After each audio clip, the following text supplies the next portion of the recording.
Hey guys, welcome to DanQ8000's Top 10 Games of 2011, where I look back on games that I think deserve some much needed recognition in this past year of 2011.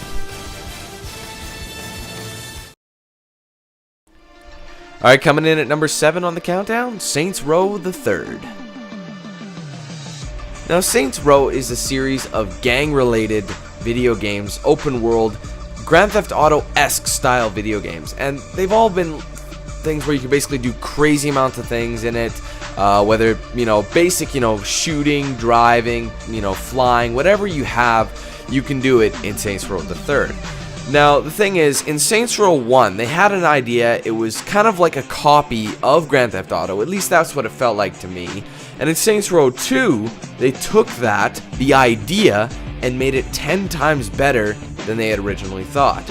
So they add features, they added quality, they added everything you can think of to make the game better. And now Saints Row the Third comes out, where they took everything they did right from Saints Row 2 and even added on that still. I gotta say, man, this is one of the most entertaining and fun co-op games I have ever played. Now, it can be easily done single player. That's not a big deal at all. But if you in fact do a co-op, you will have some of the most entertaining, most hilarious, fun time you'll ever have before. I mean, there's so much customization in this game.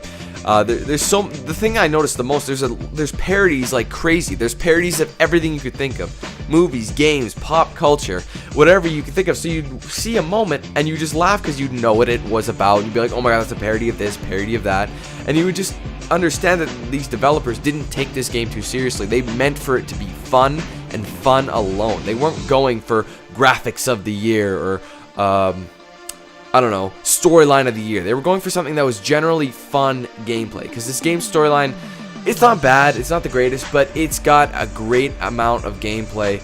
That there's tons to do in it. There's so many co-op games.